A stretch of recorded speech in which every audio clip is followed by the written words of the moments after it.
Assalamualaikum warahmatullahi wabarakatuh. Sebelumnya, perkenalkan nama saya Fani Ahmad Gulbansyah, PPG Prajabatan Gelombang 2 tahun 2023, jurusan Pendidikan Sejarah. Di sini saya akan menyampaikan hasil dari ujian akhir semester mata kuliah Perspektif Sosiokultural dalam Pendidikan Indonesia. Kampanye praktik baik. Nah, kampanye praktik baik itu apa? Oke, saya akan jelaskan di slide selanjutnya. Jadi, kampanye praktik baik itu saya dapatkan berdasarkan praktik pengalaman lapangan atau disebut PPL yang saya dapatkan di sekolah mitra saya, yaitu Sekolah SMA Negeri Arjasa Jember.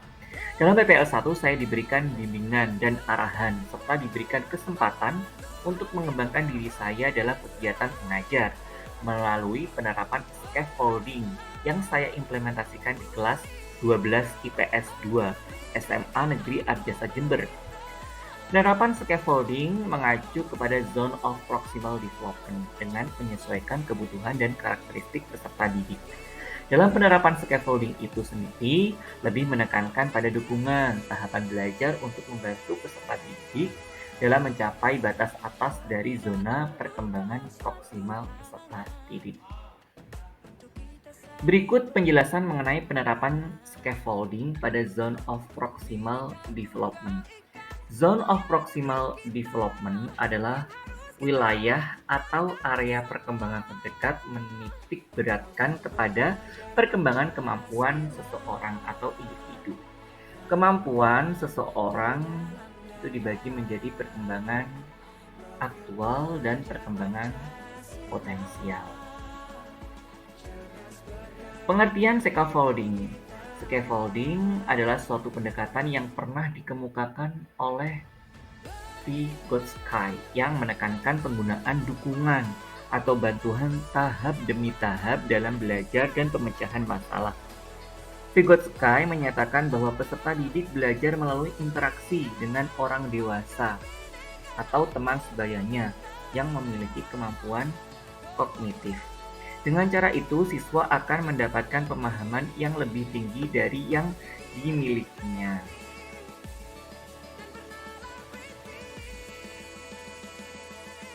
Jadi, penggunaan pendekatan scaffolding lebih mengarah kepada dukungan tahapan belajar untuk membantu peserta didik dalam mencapai batas atas dari zona perkembangan proksimal mereka.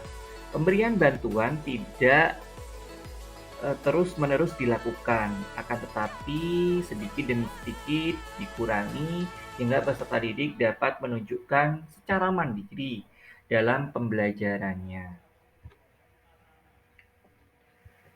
Pendekatan scaffolding yang diberikan oleh guru dalam pembelajaran lebih menekankan kepada guru sebagai penghubung atau fasilitator yang selalu memberikan bimbingan, dukungan, serta menuntun peserta didik mencapai batas atas dari zona perkembangan proksimal mereka.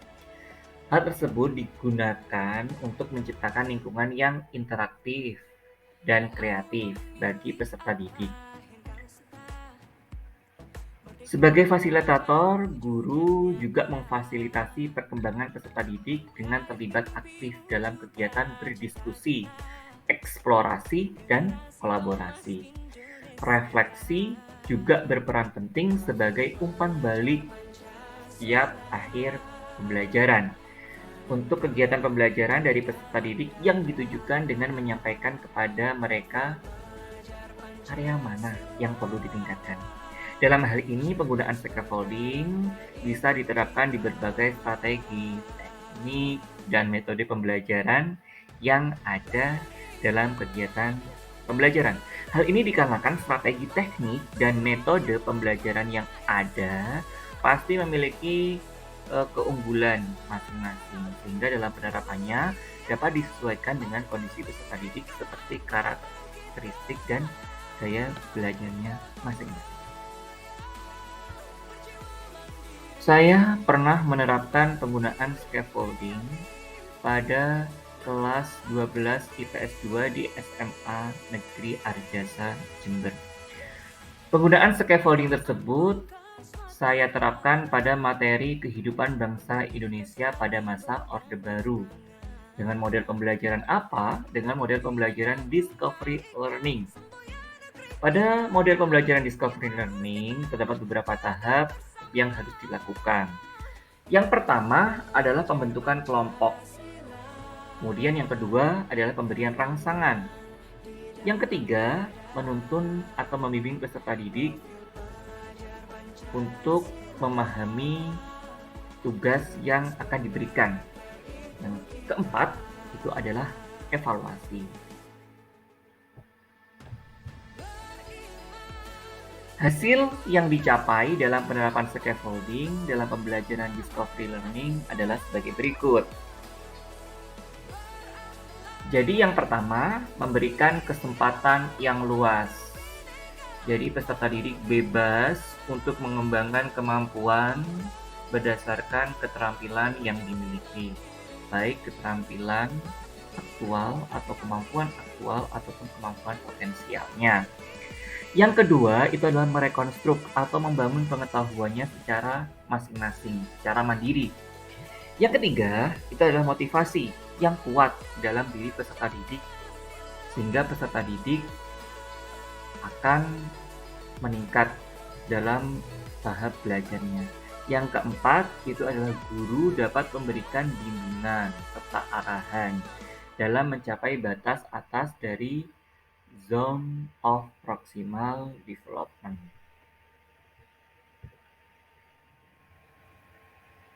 Pembelajaran dan replikasi mengenai penerapan scaffolding pada Zone of Proximal Development.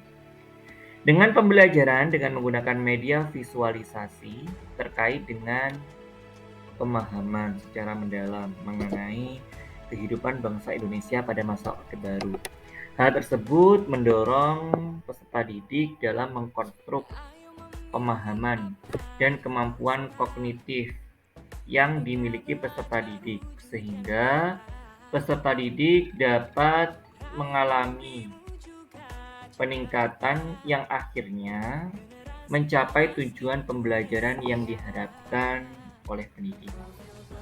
Kemudian, kegiatan interaksi sosial pada peserta didik dengan orang yang memiliki kemampuan belajar yang lebih tinggi, maka dapat memberikan pengalaman belajar dan pemahaman yang baru untuk mengembangkan tingkat kemampuan aktual yang dimiliki oleh masing-masing peserta didik.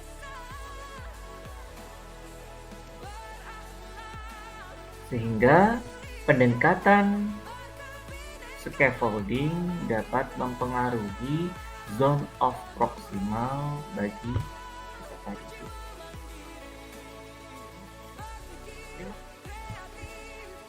Wassalamualaikum warahmatullahi wabarakatuh.